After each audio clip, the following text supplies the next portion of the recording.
Victoire 6-0 du Canada, très gros score, mais malheureusement, c'est pas l'image qu'on va retenir de ce match. Malheureusement, l'image qu'on retient, c'est celle-là. Ismaël Koné s'est cassé la jambe après une grave faute d'un joueur qatari. Et franchement, les images étaient terribles à voir. Tout le monde s'était regroupé un petit peu à la manière de Christian Eriksen quand il a fait son malaise cardiaque. Et on pensait que c'était bien pire que ça. Finalement, il s'en sort assez bien, les amis. On le voit même à sa sortie sur Civière. Il salue le public, etc. Ça va mieux que ce qu'on pensait, et tant mieux. Mais ça reste quand même des images terribles à voir pour le football. On voit même Jonathan David, qui d'ailleurs a inscrit un triplé ce soir, complètement désemparé après ces images-là. On sent qu'il est vraiment peiné, vraiment touché, vraiment triste, et qu'il a vraiment eu peur pour son coéquipier. On retient également cette image après le coup franc et le 4e but du Canada, qui soulève le maillot de son coéquipier, qui vient juste de sortir pour montrer le soutien. Et il le montre à tout le public canadien, car évidemment le match était à Vancouver.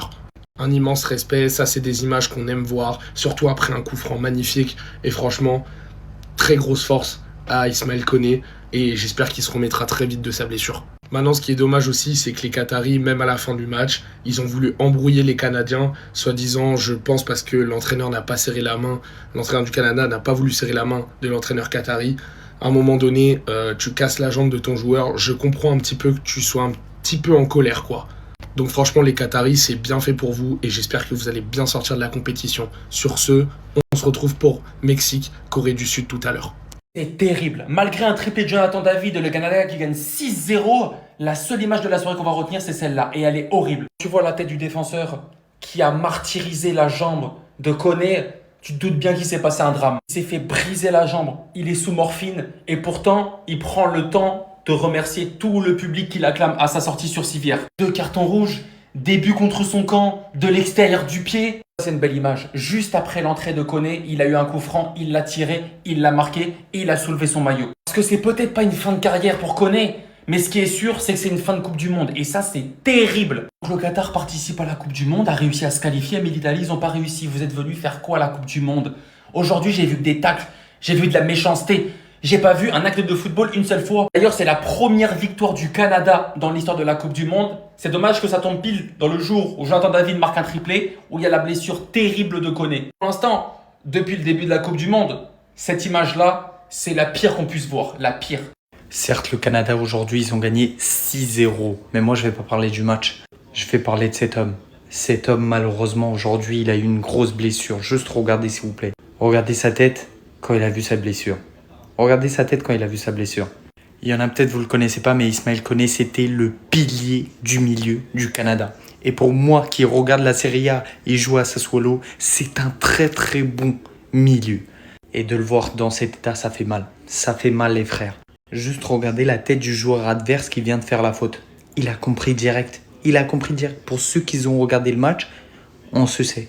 Bien joué à son coéquipier. Dès qu'il a marqué, il est parti prendre le maillot. Il a fait la célébration. Merci à toi. On va aussi parler de cette Coupe du Monde. Elle est trop bizarre. Elle est trop bizarre. Regardez, en 2022, toute la compétition, il n'y avait que 4 cartons rouges. Et cette compétition, il y en a déjà 6. On n'est même pas à la moitié, on n'est que le début. En fait, c'est quoi? C'est la 3e guerre mondiale, cette Coupe du Monde.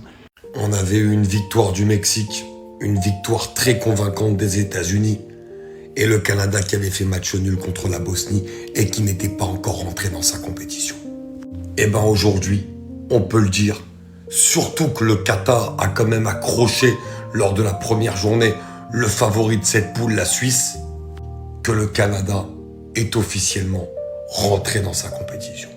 Alors oui, vous voyez 2 rouges, mais avant les 2 rouges, il y avait 2-0 en 23 minutes, puisqu'on a vu une très très belle équipe du Canada. J'ai trouvé dans les intentions de jeu qu'il y avait vraiment cette envie d'aller vers l'avant, cette envie de trouver des solutions à chaque fois pour aller contourner le bloc bas qatari, avec cet homme dont on va parler dans quelques instants, et lui aussi, qui s'est vraiment réveillé. Alors cette très belle victoire, qui aurait dû être une soirée magnifique, a été gâchée par l'image d'Ismaël Koné. J'ai déjà fait une vidéo, vous pouvez aller la voir. Et cette terrible blessure. Mais globalement, c'est un match très encourageant pour le Canada. Parce que même si le Qatar fait office de petit poussé, ils ont quand même tenu la Suisse sur le dernier match, et leur mettre 6-0, malgré les rouges, c'est pas donné à tout le monde. Une équipe qui monte en puissance, qui est à domicile, et qui pourra quand même être sympa dans cette compétition, même si la blessure de Koné va aussi faire très mal parce qu'on parlait peut-être du moteur de cette équipe au milieu de terrain. Le Qatar a cru que c'était un match sans règles sur FIFA, mais bon, ils sont trompés. Victoire 6-0 du Canada face au Qatar avec un triplé de l'ancien Lillois Jonathan David, des buts de Larin, de Nathan Saliba et un contre son camp de Almanaï. Le Qatar a joué à 9, premier carton rouge en première mi-temps sur une faute où Buchanan va tout seul au but et la deuxième faute, malheureusement tout le monde l'a vu, c'est la blessure d'Ismaël Koné à qui j'envoie toute ma force parce que franchement c'est une blessure très compliquée. Le tibia, il a quand même salué les supporters, franchement très belle image, rien à dire. Sinon le Canada, en dehors de ça, ils ont fait un très beau match, franchement. Même si le Qatar a été réduit à 10 puis à 9, dans le jeu c'était vraiment propre, ça combinait bien. Même si on avait déjà vu ça sur le match d'avant face à la Bosnie-Herzégovine, malheureusement ils n'avaient pas marqué le deuxième but. Voilà, et même le premier, ils avaient mis du temps à le marquer, mais là, cette fois-ci, Jonathan David s'est mis en confiance. Voilà, donc il est même meilleur buteur actuellement de la Coupe du Monde avec Lionel Messi. Grâce à cette victoire, le Canada passe devant la Suisse à la différence de but. Ils sont mis vraiment à l'aise. Il va falloir faire du très sérieux pour les déloger de leur première place. C'est des images qu'on n'aime pas voir. Bon rétablissement, Ismaël Koné. Ouais, c'est des images qu'on n'aime pas voir. Je vais pas vous mettre ça plus longtemps. Le Canada explose, terrasse le Qatar avec l'ouverture du score de Larin. Ensuite, un festival de Jonathan David, une reprise de volée magnifique. Un but en renard des surfaces. Seconde mi-temps, vient la blessure d'Ismaël Koné qui donne un coup franc. Bien sûr, l'adversaire a pris rouge. Tiré, poteau rentrant, célébration en rendant hommage. Rien de plus beau pour ensuite enchaîner avec la frappe déviée 5-0. Jonathan David ira en mettre un après. Et le Canada fait de la concurrence à la Suisse. 2 cartons rouges pour les Qataris. Rien à dire, le Canada était au-dessus. Ça devait être un jour de fête. Première victoire du Canada en Coupe du Monde. 6-0 avec la manière, ça joue bien devant son public. Mais non, les Qataris ont décidé qu'aujourd'hui, ils allaient gâcher la fête. Ils ont envoyé Ismaël Koné se casser une jambe. Ils ont cassé la jambe à Ismaël Koné. Tout le monde a pleuré. Et le pire, c'est qu'il est sorti comme un bonhomme saluant son public. Regardez juste l'état de la jambe d'Ismaël Koné, tout choqué. Il a juste ouvert la bouche en se disant « Waouh, ma Coupe du Monde, elle est niquée ». Et tellement il est fort, j'ai le seum, parce qu'on perd un élément plus qu'essentiel au milieu de terrain. Avec Eustáquio, c'est lui qui est métronome du milieu de terrain.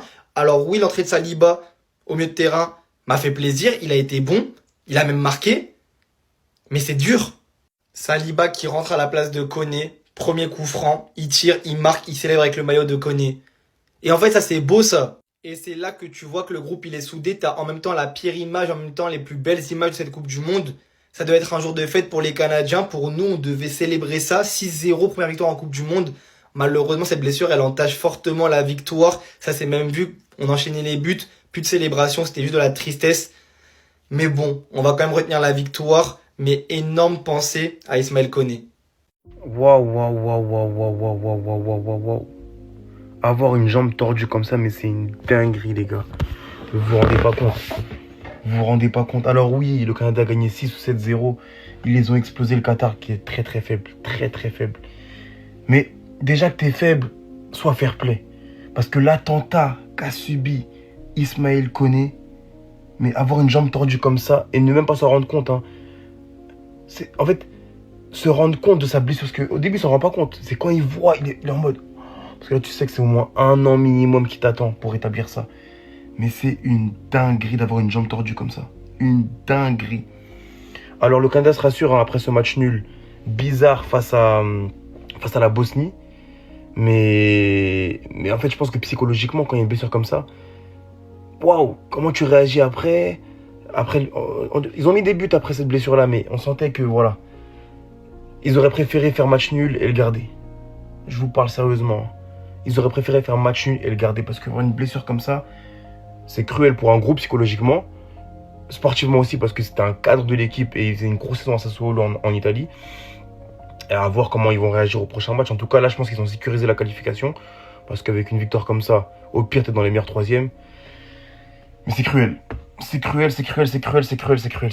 On est clairement sur l'une des photos les plus fortes de cette Coupe du Monde. Koné, le joueur canadien qui sort sur blessure, une blessure extrêmement grave, extrêmement impressionnante, et qui sort sur civière en saluant ses supporters pour la première victoire du Canada en Coupe du Monde. Et malgré un score très large, parce que le Canada a détruit le Qatar 6-0, malheureusement, le fait du match, c'est cette énorme blessure qui était tellement spectaculaire que celui qui l'a blessé, le joueur qatari, il n'arrivait pas à s'en remettre, pour vous dire. Bref, grosse force à Koné, j'espère qu'il va se remettre le plus vite possible, mais au vu de la blessure, les gars, déjà c'est sûr qu'on le reverra pas pour la Coupe du Monde, il faudra attendre plusieurs mois pour le revoir sur le terrain. Bref, on va un peu parler du côté sportif, parce que le Canada, mine de rien, a mis 6-0 au Qatar, certes le Qatar avec 2 cartons rouges, mais quand même. Et les gars, je suis un peu content parce que je retrouve mon équipe du Qatar, mon équipe bien nulle, mon équipe de 2022 qui a été élue pire équipe de la dernière Coupe du Monde, parce qu'ils m'ont trahi la semaine dernière en faisant nul contre la Suisse. Et d'ailleurs, ce nul contre la Suisse montre juste qu'ils ont eu un énorme coup de chance. Et la Suisse a juste très mal joué. Sinon, dans les autres faits du match, on a Jonathan David qui a totalement raté son début de Coupe du Monde contre la Bosnie, et là qui met un triplé et qui devient tout de suite co-meilleur buteur de cette Coupe du Monde avec Messi.